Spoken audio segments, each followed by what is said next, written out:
First of all, I want to say we are part and parcel of Kalakshetra because Kalakshetra has grown with us. We are the original, the builders of this institution along with Rukmini Devi. So everything that you see today is all part of our work from the beginning. I joined Kalakshetra in 1953. My wife Shanta joined in 1952. Ever since we have been integral part of Kalakshetra and its working, its progress, and all the monumental productions that Rukmini Devi did was on us, all experimental with us. Kalakshetra was functioning in Adayar Theosophical Campus in the 50s and 40s and 50s. 63 only we moved to Tiruvamur, this campus, present campus, and 63. Actually, 5 of us, 5 boys, we were the first immigrant to this campus. All the trees that you see around, some of the cottages, these are all our handwork. The trees that were planted by us and nurtured by us, all that you see. Even that big banyan tree, well, the sapling was, we only nurtured it, and now it is a big banyan tree. It's like Kalakshetra, that is also grown with the time. So Kalakshetra, as you probably know, in those days, it is one of its kind in the whole Bharatavarsha. Bharatam is our country, that you know. So it is a monumental institution, started in 1936, and it was part of the independence movements to renaissance of our Bharatiya Samskriti. Rukmini Devi envisaged to resuscitate our art and culture. That was the time it was dwindling down with the British rules, invaders coming and spoiling all our culture. She did it with a big vision of building up a future. Past is the foundation for the present to build a future, as the historians say. So this is for the future generations. So Kalakshetra was as a beautiful amalgamation of the past and present, the new generation. The Gurukula system and the academic system. This was envisaged as a Gurukulam. Gurukulam means living with the teachers, and there was no academic syllabus system at that time. But in Kalakshetra they incorporated that also, so that there will be a very comprehensive study of all subjects, not just to be studying only one subject in certain period. People used to go only for music. You go to a teacher and they learn only music. But Kalakshetra, the advantage was, Rukmini Devi envisaged education, a comprehensive education of general education as well as art education. So it becomes an art integrated education. Right. That is the Ashra Samskara. Our old Bharatiya system is like that. Art must be there everywhere. In all education, the so-called education, art is the main crux. If you have art in you, then you become a better human being. Because then you are integrated with the nature also. That is why the whole system of class teaching became part of the environment. That's why you see the campus, beautiful campus. You can't see such a beautiful campus anywhere because so much of trees, so much of animals going around, so much of breeze going, everything. So much of getting inspired from nature. Yes, yes. That is what Rukmini Devi wanted. So that she achieved it with great difficulty, of course. But she had a lot of other people to help her at that time. Because like you? We are children growing up, but other people like C.P. Ramasamy, Kamaraj, Rajaji, M.S. Subbalakshmi, D.K. Patammal, Mysore Vasudevachar, and Budulu Krishnamurti, M.D. Ramanathan, Papanasham Shivan, Tiger Vardhacharya, you name it. Those days the stalwarts were part of the whole system for whole Kalakshetra. That is, they built it up. Because of them, you have the great foundation of Kalakshetra is laid by those people. And Rukmini Devi was instrumental in bringing them all together, which is a great achievement. Nobody could ever think of having such stalwarts in the field of art to come in one place and work. So, people who have been at that time, they had great advantage of interacting with the great scholars, Sanskrit scholars, Tamil scholars, and all the Sangeeta Panditas, some Natyacharyas, everybody was there.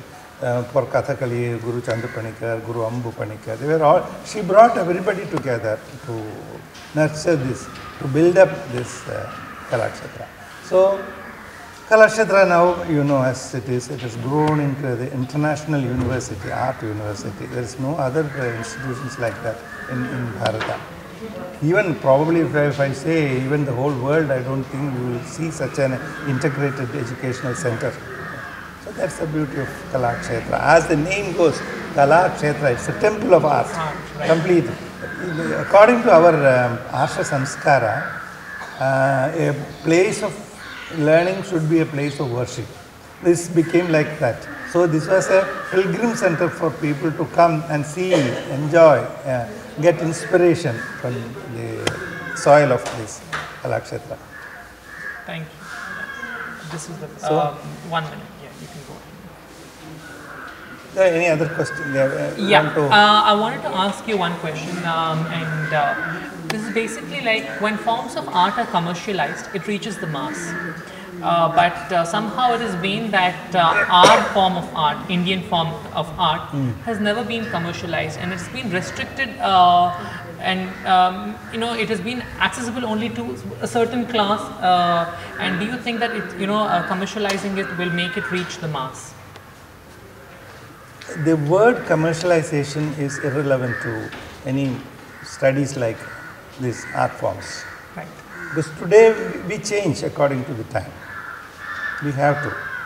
Because if you sit like olden times when they under the tree and having only one student and one-to-one, like the Dakshinamurti and the 4 disciples you see in the temples. It's not like that. Now things have been changing.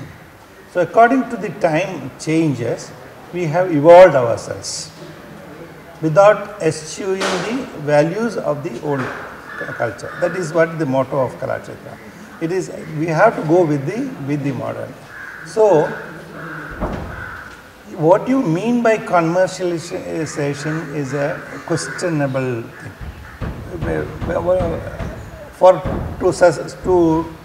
To nurture, to develop, to propagate, in today's world, we need a lot of money. Right. In olden days, it was different because it was under one dictator, king, who is a benevolent dictator. For the benefit of the people, he spent everything without thinking about bringing back exchequer. But today, it is not like that. It is supported by the people. So when we have to get support from the people, we have to market it to the people.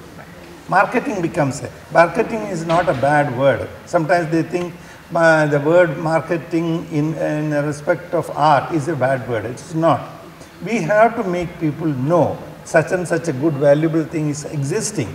Unless we say, people will not know, because the world is widening, though technically it is shrinking. But otherwise, the explosion of people, citizens, population, to reach the growing population, we need to make use of the technology, today's technology. That is where all these commercial things come. So we have to populate only to make Kalakshetra's principles known to other world. We need to use the word. Yes. That becomes a commercialization. You may call it a commercial thing. Because if they advertise in the paper, admission opens for Kalakshetra, it doesn't mean it is a commercialization. It is to make people know. Those days by mouth you were able Word to of do mouth, it. right. Word of mouth we were.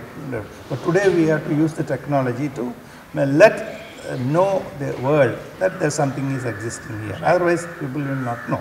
So it doesn't mean it's a commercialization. If Kalakshetra for their production, if they are ticketing, it is not commercialization. We need to have that. Sure. Because we also need funds, and also to attach certain values, we need to, today's world, we need to pay. Then only they also realizes The value. values. Right. In olden days it was not like that, because there was somebody, there is a king or a feudal and landlords who willing to support the whole thing, whole art field. Earlier, to accept to tutor somebody used to be a great thing. Yes, Nowadays, it's yes, not really it's not. valued. So we have to ask the corporate bodies to fund it. So it doesn't become, it is not commercialization. If we ask the children to pay fees, it doesn't mean it's commercialization, because to sustain an institution like that, we have to charge. We have to charge, then only they will also understand the value of it. And though when you compare to the old times when they say art for art's sake, those days the children who bring the requirements for a teacher or for a small institution was totally different, because they didn't have any, they don't have to rely on the fees paid by the fees, because the parents also brought in so many ways. You must have heard of the Gurukulas in the mythology, right. how the parents bring what their harvest is to the Gurukulam. Right. And gurus were also, their requirements were very, very limited, because they didn't have a big building, a small parnasala. Yes, as the world changes, the requirements increase. So that is why. So it is sometimes people misuse the word commercialization. So that is not, I don't agree with that. Yeah. Because we need to have patronage. If the patronage is coming freely from other sources, fine, absolutely fine. You don't need to think about charging or asking people to buy ticket for a show or anything like that. So it is necessary. According to the time, you may have to adapt to the changing scenario. Thank you. Thank you. That's all that we'll be asking. Thank